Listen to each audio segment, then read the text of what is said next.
Hello and welcome to Special Report, the afternoon edition. Today it's just me. Colette's off sick and Danny is on another assignment, so welcome to the show. Today we're going to have video from the Refinery, which is a women's only gym here in Sault Ste. Marie. We got an interview there with Holly, one of the co-owners. Also, we have a very interesting video of a skateboarder who is using one of the highways in Toronto for skateboarding. So we have a short video on that as well. I'd like to thank KC Securities for sponsoring us here at the Special Report, both the morning show and the afternoon show. Thank you very much to KC Securities for that. Now, we have some weather coming, and Mother's Day may or may not be snowy. We don't know yet, but there is supposed to be a storm south of us on Mother's Day. It'll be interesting to see if we actually get some of that storm. But today, it's up to 12 degrees, so it's nice and bright and sunny out there. If you have an opportunity, I suggest going for a walk. Thursday, it's going to be a little bit colder, and same with Friday. Today is going to be nice and sunny, and the next 2 days are going to be partly cloudy, but there will be sunny breaks in there for you to at least try and get out and enjoy some of the sunshine. Now, here's an interesting little thing.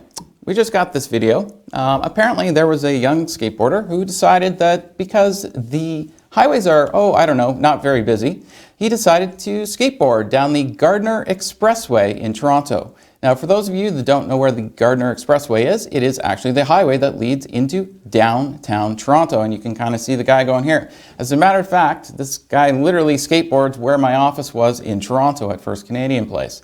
But yeah, he decided that he would use the Gardiner Expressway as a skateboarding park since there's no cars using it right now. And so we will, sorry for that, the video didn't play. You only got a picture of the skateboarder there. And now we're going to talk about the Refinery. The Refinery is a women's only gym here in Sault Ste. Marie. We have an interview with the co-owner, Holly. Now, what the Refinery does here is they do what's called accountability coaching. They also do sports nutrition counseling, and they do metabolic training. So in other words, they help you in all facets of trying to live a healthy and happy life. Here's our interview with Holly, the co-owner from the Refinery. Physical wellness is vital for your mental wellness and positivity. I'm so excited to have Holly Infanti here with me today. She is the co-owner of the Refinery. Sam Antoine is the other owner, so we say hello to Sam as well. How are you, Holly? I'm fantastic. How are you? I'm good. I'm so excited we're connecting. I know that you have done so much for this community, and you're about to celebrate your 2-year anniversary in August, so congratulations on that. That's amazing. Thank you. You're welcome. And now tell me, Holly, how has this COVID-19 pandemic affected your business? Well, it has been a bit of a challenge for sure. We have had to adapt and have more of an online presence. Mm-hmm. So it's different for sure, but we love connecting with the girls virtually. Right. They've become like family. I bet you really miss having them in there. Now we were talking pre-interview, so you did give me a little bit of information that you have 300 participants on your online classes. That's crazy. What kind of classes is that, and how did you attract so many, and are they all from the Sault Ste. Marie? So we do have close to 300, almost 300, from all over Ontario. We'd like to grow that globally, that would be fantastic. Absolutely. How it works is our classes are 30 minutes long, and it's 30 minutes of metabolic training. We try to keep the fun in it, so sometimes Sam and Tony are dressed up as cheerleaders. Oh, that's hilarious. Sometimes they're doing, it's awesome. I have to join. What's that? I have to join. Yes, you do. Sometimes they're wearing pillows to work out, so we try to keep it fun and light and exciting. So the workout changes every day, but it's available to anybody 24/7, and they can always go back and do an old workout if they choose. Oh, that's cool. Yeah, and then we also do nutrition counseling. So the girls send in their stats and their weights and all that sort of thing, and Chris formulates a plan specifically to their bodies, and he adjusts it every week based on how they're doing. The results. So he can really get them dialed in. Wow. And then I do accountability coaching so that we ensure that they stay on track and focus. Well, holy smokes. No wonder your website says you provide a lot of knowledge, power, and inspiration, because you certainly do. You're inspiring me just by this interview. So it's fun. It's so much fun, too. On Facebook, the reason why I wanted to connect with you, first of all, I've heard about the refinery as soon as I moved to the Sioux, so I wanted to connect with you regardless. But I saw that you did this ice challenge. Why don't you tell everybody a little bit about that? So we've never heard it called the Ice Challenge. That came out after we did this, yes. Or maybe it was before. But we thought that it was a good way to connect with our members who become like family to us, and so we really miss them. And we're like, well, let's connect with them at a distance, and we can have distance, That's drinks. Right. And so we left them a little note, let them know that we were thinking of them, and some of them came outside, some of them didn't. We didn't air the ones that didn't come out, but we left them a little note and a little surprise, and just something to brighten their day and some positivity with all the negativity that's going around. Oh, you know what? I've got goosebumps. I really appreciate what you're doing for the community. You really are raising the bar. And if you're welcome, and congratulations on that. And I definitely will have to be a member. We're going to have to fix that. And if anybody needs information, we should send them to refinery.ca or your Facebook page. Is there any other contact or that you can provide us? Yeah, it's the refineryinc.ca, okay. Or they can message us on Facebook. That's probably the best way to get a hold of us, okay. Or reach out to me personally anytime. Thank you for raising the bar for everyone out there and for being there for your members during this difficult time. I wish you more success and congratulate you once again on your upcoming 2-year anniversary. And I wish you a great day, Holly. Thank you for taking the time to speak with me today. Thank you so much. Okay, take care. Thanks for having me. Thanks for spreading so much positivity. Stay safe, guys. Take care. And that was Holly, one of the co-owners at the Refinery, a women's-only gym here in Sault Ste. Marie. We're going to try and queue up that skateboarding video for you in just a second, but before I do that, we're waiting for Doug Ford to come on. He's supposed to come on at 1:15 today, so it's going to be Doug Ford, and as usual, the Deputy Premier and Minister of Health, Christine Elliott, will be there. Rod Phillips, the Minister of Finance, and also Vic Fedeli, who has a super long title now, and it is the Minister of Economic Development, Job Creation, and Trade. So now we're going to show you that skateboarding video. It'll be up right now. Here we go. As you can see, here comes our skateboarders. Now this is on the Gardiner Expressway, which is the highway that's in downtown Toronto. Normally the Gardiner Expressway is just a bunch of cars moving at 5 kilometers an hour because it's so busy. But now, when we have COVID-19 and no one's going down to those big, massive office towers in downtown Toronto, the Gardiner Expressway is not being used much at all. Now, we have had some promising numbers come out of Algoma and the Ontario government with regards to COVID-19. Here locally, we had 13 positive cases and all 13 people have now recovered, which is fantastic. Also, we're only waiting for 174 test results here in Algoma and Sault Ste. Marie.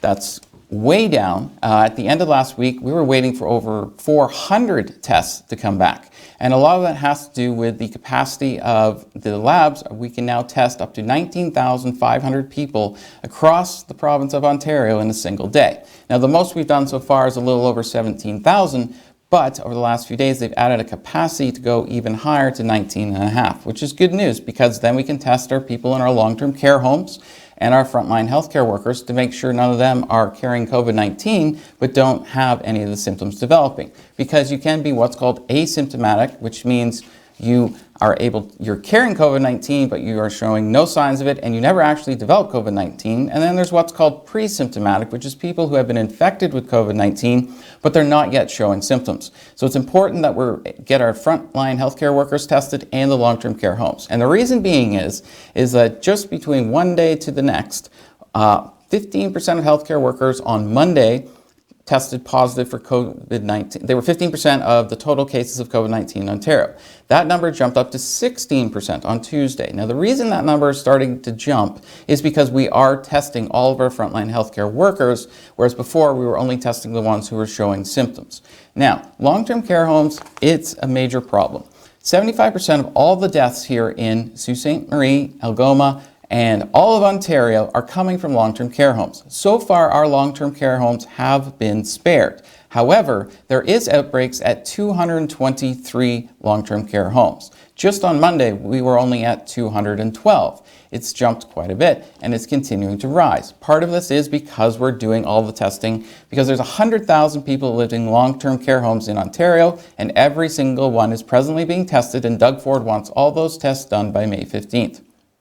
Now, what we're going to do here is we're going to look at one thing that's really important with regards to COVID-19 and what is happening as we've slowly started to open the province back up again. Our total new cases has been dropping. The last 2 days prior, it was below 400. Unfortunately, we have popped up just slightly to 412. However, we are seeing over the last 7 days, the total number of COVID-19 new cases is actually shrinking, which is good. Unfortunately, the death rate is still fairly high, but that's from people who tested positive weeks ago when the numbers were actually even higher for new cases. So it is good that we are starting to control COVID-19 here in the province of Ontario. Now I'm going to talk a little bit about face masks after the commercial break. I spoke yesterday about someone who wore a face mask and actually cut the part out between the nose and the mouth, and so the face mask is useless. So I'm going to tell you how to use a face mask and what to look for if you're purchasing one. And I'll do that right after this commercial break. Hold tight, I'll be right back.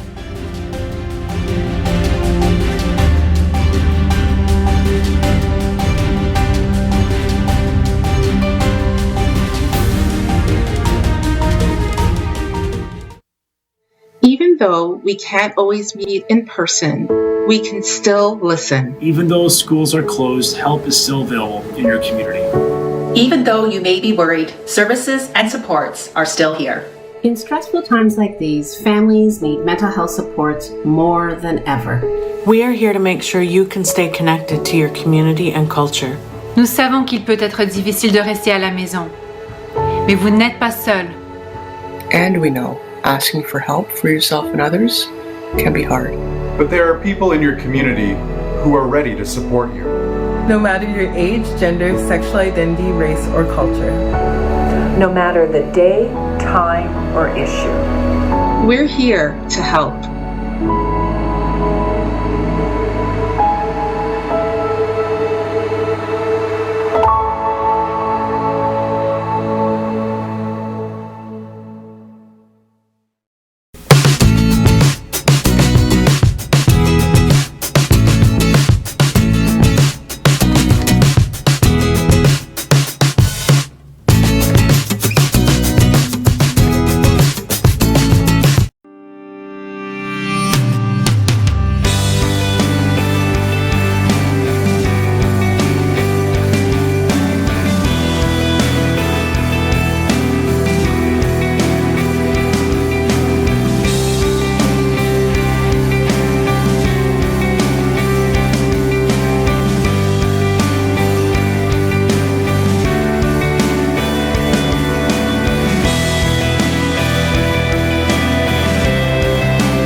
Welcome back to Special Report, the afternoon edition. I'd like to thank KC Securities for sponsoring both the afternoon show and our morning show for Special Report. Also, if you want to, you can check out Algoma Marketplace. They have all kinds of different places on there for you to eat and other products to buy and purchase from local businesses. So during this difficult time for local businesses, if you can try and spend money with local companies, that would be fantastic. And on Algoma Marketplace, you can find out more information about what restaurants you can order from through them and other products as well. Now we're waiting for Doug Ford. You're going to see it come up on your screen right now. We're doing a split screen, so Ford is there. We'll be there in a minute. But the people joining him today are Christine Elliott, who's the Minister of Health. She's also the Deputy Premier. Rod Phillips, who's the Minister of Finance, and also Vic Fedeli, the Minister of Economic Development, Job Creation and Trade. And they'll be joining us in just a moment. Now, we here in Ontario, Doug Ford I was talking about testing just before the break. I don't have time to go into the masks because he's coming on shortly. So I'm going to talk about something that Doug Ford was upset about yesterday, which is testing. We have the capacity to do 19,500 tests per day. The most we've done so far was back on Saturday when we did over 17,000 tests. However, the last few days the test numbers have been down.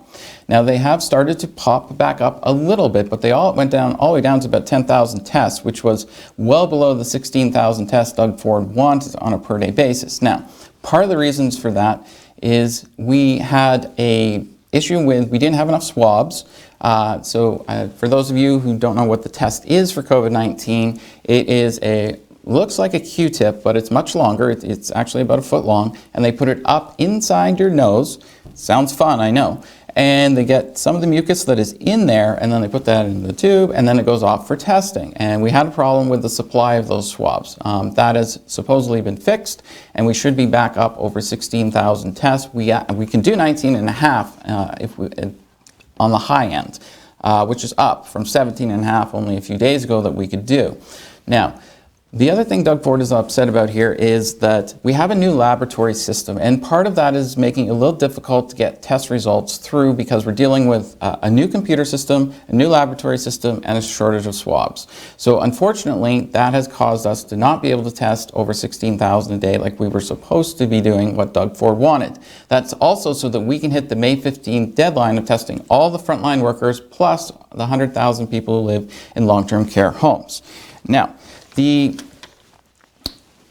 have 34 medical officers of health, and Doug Ford said 17 of them are not doing enough tests. Now, he has not said which 17, and Doug Ford is now coming up for the news conference. I'm Chris Oldcorn. Thank you for watching Special Report, and here's Doug Ford with today's press conference. Have a great afternoon.